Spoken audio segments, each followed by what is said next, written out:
आकाशवाणी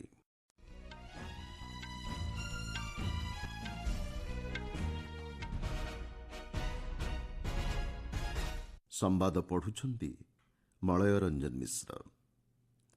चारिदिनिया ओडिशा गस्तरे थिबा राष्ट्रपति द्रौपदी मुर्मू आज भुवनेश्वर उदयगिरी गुंफा करिवे परिदर्शन। प्रधानमंत्री नरेंद्र मोदी आजिठु 3 दिनिया रूस एवं ऑस्ट्रिया गस्त। पुरी श्रीक्षेत्र विश्वप्रसिद्ध रथयात्रा सकाळ 8टारू आरंभ केब रथटଣା। आसाम बन्यारे मृत्यु संख्या 66 को वृद्धि एवं टी20 सीरीजर द्वितीय मैच्रे जिम्बाब्वे भारतठारू 100 रन्रे परास्त। चारिदिनिया ओडिशा गस्तरे आसिथिबा राष्ट्रपति द्रौपदी मुर्मू आज भुवनेश्वर उदयगिरी गुंफा परिदर्शन करने सह Bibhuti Kanungo college of art and craft एवं उत्कल संस्कृति विश्वविद्यालय विद्यार्थी सह मत विनिमय करिवार कार्यसूची रही। राष्ट्रपति भुवनेश्वर उपकंठ हरिदामड़ा ग्राम ब्रह्मकुमारी दिव्य रिट्रीट सेंटर मध्य उद्घाटन करेंगे। ଏହି ଅବସରରେ ଲାଇଫଷ୍ଟାଇଲ ଫର ସଷ୍ଟେନେବିଲିଟି ଅଭିଯାନର ଶୁଭାରମ୍ଭ କରିବେ। ରାଷ୍ଟ୍ରପତି ଆସନ୍ତାକାଲି ଭୁବନେଶ୍ୱରଠାରେ ନାଇଜର ତ୍ରୟୋଦଶତମ ସ୍ନାତକ ସମାରୋହରେ ଯୋଗଦେବାର କାର୍ଯ୍ୟସୂଚୀ ରହିଛି। ଏହାପରେ ସେ ଦିଲ୍ଲୀ ପ୍ରତ୍ୟାବର୍ତ୍ତନ କରିବେ। ପ୍ରଧାନମନ୍ତ୍ରୀ ନରେନ୍ଦ୍ର ମୋଦି ଆଜିଠୁ 3 ଦିନିଆ ରୁଷିଆ ଏବଂ ଅଷ୍ଟ୍ରିଆ ଗସ୍ତ କରିବେ। ରୁଷର ମସ୍କୋଠାରେ ଆଜି ପ୍ରଧାନମନ୍ତ୍ରୀ 22ତମ ଭାରତ ରୁଷିଆ ବାର୍ଷିକ ଶିଖର ସମ୍ମିଳନୀରେ ଯୋଗଦେବେ। ଏହି ଅବସରରେ ବିଭିନ୍ନ ଦ୍ୱିପାକ୍ଷିକ ପ୍ରସଙ୍ଗ ନେଇ ପ୍ରଧାନମନ୍ତ୍ରୀ ଶ୍ରୀ ମୋଦି ଏବଂ ରୁଷ ରାଷ୍ଟ୍ରପତି ଭ୍ଲାଦିମିର ପୁଟିନଙ୍କ ମଧ୍ୟରେ ଆଲୋଚନା ହେବ। ସେଥିମଧ୍ୟରେ ପ୍ରତିରକ୍ଷା, ବାଣିଜ୍ୟ, ନିବେଶ, ଶକ୍ତି, ଶିକ୍ଷା, ସଂସ୍କୃତି ଆଦି କ୍ଷେତ୍ର ଅନ୍ତର୍ଭୁକ୍ତ। ଦୁଇ ଦେଶର ସ୍ୱାର୍ଥ ସମ୍ବଳିତ ଆଞ୍ଚଳିକ ଏବଂ ବୈଶ୍ୱିକ ପ୍ରସଙ୍ଗଗୁଡ଼ିକ ଉପରେ ମଧ୍ୟ ଆଲୋଚନା ହେବାର ସମ୍ଭାବନା ରହିଛି। ବ୍ରିକ୍ସ, ଏସିଓ, G20, ପୂର୍ବ ଏସୀୟ ସମ୍ମିଳନୀ ଏବଂ ମିଳିତ ଜାତିସଂଘରେ ଦୁଇ ଦେଶ ମଧ୍ୟରେ ଦ୍ୱିପାକ୍ଷିକ ସହଭାଗିତା ମଧ୍ୟରେ ମଧ୍ୟ ଆଲୋଚନା ହେବାର ସମ୍ଭାବନା ରହିଛି। ରୁଷ ରାଷ୍ଟ୍ରପତି ଭ୍ଲାଦିମିର ପୁଟିନ ଶ୍ରୀ ମୋଦିଙ୍କ ଉଦ୍ଦେଶ୍ୟରେ ଆଜି ଏକ ରାତ୍ରିଭୋଜନର ଆୟୋଜନ କରିଛନ୍ତି। ପ୍ରଧାନମନ୍ତ୍ରୀ ଆସନ୍ତାକାଲି ରୁଷରେ ରହୁଥିବା ପ୍ରବାସୀ ଭାରତୀୟଙ୍କ ସହ ମତ ବିନିମୟ କରିବେ। ମସ୍କୋଠାରେ କେତେକ କାର୍ଯ୍ୟକ୍ରମରେ ମଧ୍ୟ ସେ ଯୋଗଦେବେ। ଦୁଇ ଦେଶ ମଧ୍ୟରେ ଏହି ଅବସରରେ ପ୍ରତିନିଧିସ୍ତରୀୟ ଆଲୋଚନା ହେବାର କାର୍ଯ୍ୟସୂଚୀ ରହିଛି। ବୈଦେଶିକ ସଚିବ ବିନୟ କ୍ୱାତ୍ରା କହିଛନ୍ତି, ଗତ 2020 ମସିହାରୁ ଭାରତ ଏବଂ ରୁଷ ମଧ୍ୟରେ ସ୍ୱତନ୍ତ୍ର ସହଭାଗିତା ସମ୍ପର୍କ ବଳବତ୍ତର ରହିଛି। ପ୍ରଧାନମନ୍ତ୍ରୀ ଶ୍ରୀ ମୋଦିଙ୍କ ଗସ୍ତ ଫଳରେ ଦୁଇ ଦେଶ ମଧ୍ୟରେ ସମ୍ପର୍କ ଅଧିକ ଦୃଢ଼ୀଭୂତ ହେବ ବୋଲି ସେ କହିଛନ୍ତି।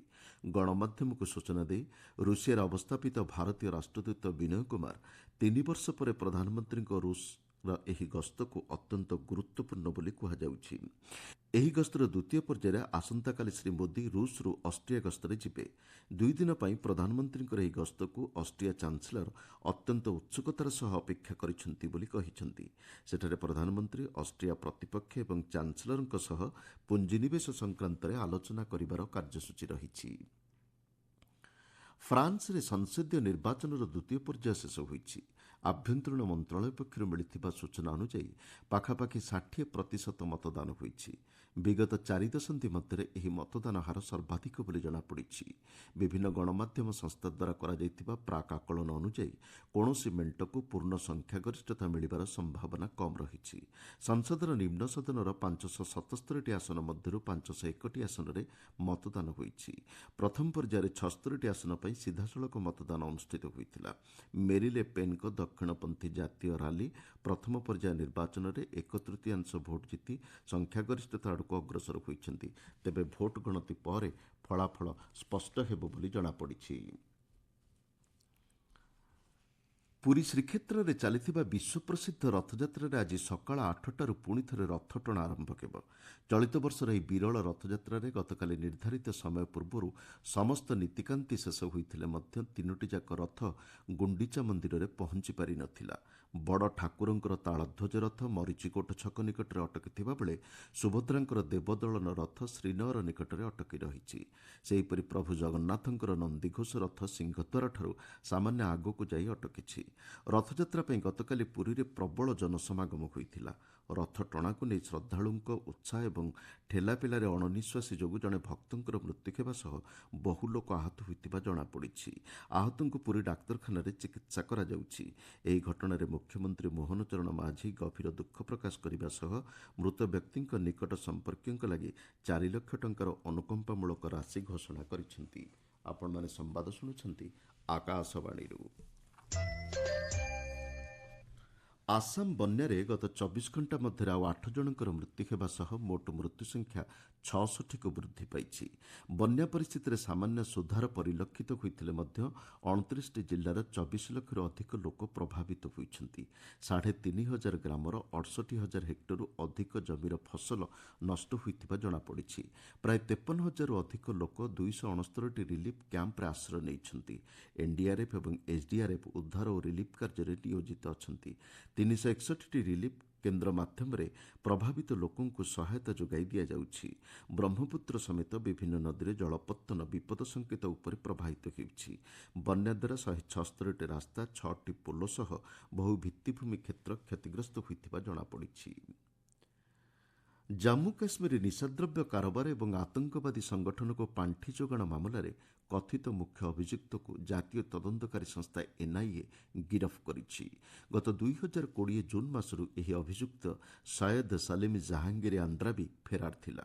ସେହି ବର୍ଷ ଏନ୍ଆଇଏ ସ୍ଥାନୀୟ ପୁଲିସଠାରୁ ଏହି ମାମଲାର ତଦନ୍ତ ଦାୟିତ୍ୱ ଗ୍ରହଣ କରିଥିଲା। ଅନୁସନ୍ଧାନ ବେଳେ ଜାହାଙ୍ଗୀର ଆନ୍ଦ୍ରାବି ଏହି ବେଆଇନ କାରବାରର ପ୍ରମୁଖ ବୋଲି ଜଣାପଡ଼ିଥିଲା। ଆତଙ୍କବାଦୀ ସଂଗଠନ ଲସ୍କର ଇ ତୋଇବା ଏବଂ ହିଜିବୁଲ ମୁଜାହିଦ୍ଦିନର ସଦସ୍ୟଙ୍କ ସହ ମିଶି ସେହି କାରବାର ଚଳାଉଥିବା ଜଣାପଡ଼ିଥିଲା। ନିଶାଦ୍ରବ୍ୟ କାରବାରରୁ ମିଳୁଥିବା ଅର୍ଥକୁ ଏକାଧିକ ନେଟୱାର୍କ ମାଧ୍ୟମରେ ଜାମ୍ମୁ କାଶ୍ମୀରକୁ ପଠାଯାଉଥିଲା ବୋଲି ଏନ୍ଆଇଏ ତଦନ୍ତରୁ ଜଣାପଡ଼ିଛି। ଏହି ପାଣ୍ଠି ମାଧ୍ୟମରେ ଜାମ୍ମୁ କାଶ୍ମୀର ଆତଙ୍କବାଦୀ କାର୍ଯ୍ୟକଳାପକୁ ପ୍ରୋତ୍ସାହନ ଯୋଗାଇ ଦିଆଯାଉଥିଲା ବୋଲି ଏନ୍ଆଇଏ କହିଛି। ଆକାଶବାଣୀର ଦ୍ୱିଭାଷିକ ଫୋନ୍ ଇନ୍ କାର୍ଯ୍ୟକ୍ରମ ପବ୍ଲିକ୍ ସ୍ପିକ୍ ଆଜି ରାତି 9:30ରେ ସିଧା ପ୍ରସାରଣ କରାଯିବ। ଏଥିରେ ରାଷ୍ଟ୍ରୀୟ ଡାଇରିଆ ରୋକ ଅଭିଯାନ 2024 ସମ୍ପର୍କରେ ଆଲୋଚନା କରାଯିବ। ସ୍ୱାସ୍ଥ୍ୟ ଓ ପରିବାର କଲ୍ୟାଣ ମନ୍ତ୍ରଣାଳୟର ଶିଶୁ ସ୍ୱାସ୍ଥ୍ୟ ଏବଂ ରାଷ୍ଟ୍ରୀୟ ବାଲ୍ ସ୍ୱାସ୍ଥ୍ୟ କାର୍ଯ୍ୟକ୍ରମର ମୁଖ୍ୟ ତଥା ଉପାୟୁକ୍ତ ଡକ୍ଟର ଶୋଭନା ଗୁପ୍ତା ଏବଂ ନ୍ୟୁଦିଲ୍ଲୀ ଏମ୍ସର ଗ୍ୟାଷ୍ଟ୍ରୋଏଣ୍ଟୋଲୋଜି ବିଭାଗର ପ୍ରଫେସର ଡକ୍ଟର ଗୋବିନ୍ଦ କେ ମଖାରିଆ ଏହି କାର୍ଯ୍ୟକ୍ରମରେ ବିଶେଷଜ୍ଞ ଭାବେ ଯୋଗଦେଇ ଶ୍ରୋତାଙ୍କର ବିଭିନ୍ନ ପ୍ରଶ୍ନର ଉତ୍ତର ଦେବେ। ଶ୍ରୋତାମାନେ ଏ ସମ୍ପର୍କିତ ପ୍ରଶ୍ନ 0112342150 ଏବଂ 233-14444 ଫୋନ୍ ନମ୍ବରରେ କଲ୍ କରି ପଚାରିପାରିବେ। ଶ୍ରୋତାମାନେ ହ୍ୱାଟ୍ସଆପ୍ ନମ୍ବର 9289094044 କିମ୍ବା ସାମାଜିକ ଗଣମାଧ୍ୟମ ଏକ୍ସରେ ଆସ୍କ ଏଆଇଆର୍ ହାଷ୍ଟାଗ୍ ମାଧ୍ୟମରେ ମଧ୍ୟ ପ୍ରଶ୍ନ ପଚାରିପାରିବେ। ଏହି କାର୍ଯ୍ୟକ୍ରମ ଆକାଶବାଣୀର gold channel, news on AIR YouTube ଚ୍ୟାନେଲ୍ରେ ପ୍ରସାରଣ କରାଯିବ। ଜାତୀୟ ମହିଳା ଆୟୋଗ ଅଧ୍ୟକ୍ଷା ରେଖା ଶର୍ମାଙ୍କ ବିରୋଧରେ ସାମାଜିକ ଗଣମାଧ୍ୟମରେ ଆପତ୍ତିଜନକ ମନ୍ତବ୍ୟ ଦେଇଥିବାରୁ ତୃଣମୂଳ କଂଗ୍ରେସ ସାଂସଦ ମହୁଆ ମୈତ୍ରଙ୍କ ବିରୋଧରେ ଦିଲ୍ଲୀ ପୁଲିସ୍ ଏକ ମାମଲା ରୁଜୁ କରିଛି। ଆୟୋଗ ଅଧ୍ୟକ୍ଷଙ୍କ ଅଭିଯୋଗକୁ ଭିତ୍ତିକରି ଦିଲ୍ଲୀ ପୁଲିସ୍ ଭାରତୀୟ ନ୍ୟାୟ ସଂହିତା ଧାରା 79 ଆଧାରରେ ଏହି ମାମଲା ରୁଜୁ କରିଛି। ମହୁଆ ମୈତ୍ରଙ୍କ ଆପତ୍ତିଜନକ ମନ୍ତବ୍ୟ ପରିପ୍ରେକ୍ଷୀରେ ମହିଳା ଆୟୋଗ ଅଧ୍ୟକ୍ଷା ତାଙ୍କୁ ଏକ ନୋଟିସ୍ ଜାରି କରିଥିଲେ। ମହୁଆ ମୈତ୍ରଙ୍କ ମନ୍ତବ୍ୟ ମହିଳାଙ୍କ ଅଧିକାର ଏବଂ ସମ୍ମାନକୁ କ୍ଷୁର୍ଣ୍ଣ କରିଛି ବୋଲି ଅଭିଯୋଗରେ ଦର୍ଶାଯାଇଛି। ଚଳିତ 5ଟିକିଆ ଟି-20 ସିରିଜ୍ର ଦ୍ୱିତୀୟ ମ୍ୟାଚ୍ରେ ଭାରତ ଗତକାଲି ଜିମ୍ବାବୁଏକୁ 100 ରନ୍ରେ ପରାସ୍ତ କରିଛି। ହରାରେ କ୍ଲବ୍ ପଡ଼ିଆରେ ଖେଳାଯାଇଥିବା ଏହି ମ୍ୟାଚ୍ରେ ଭାରତ ଟସ୍ ଜିତି ପ୍ରଥମେ ବ୍ୟାଟିଂ କରିବାକୁ ନିଷ୍ପତ୍ତି ନେଇଥିଲା। ନିର୍ଦ୍ଧାରିତ 20 ଓଭରରେ 2 ୱିକେଟ୍ ବିନିମୟରେ 234 ରନ୍ ସଂଗ୍ରହ କରିଥିଲା। ଅଭିଷେକ ଶର୍ମା, ଶତକୀୟ ଏବଂ ଋତୁରାଜ ଗାୟକୱାଡଙ୍କ 77 ରନ୍ ପାଳି ଖେଳିଥିଲେ।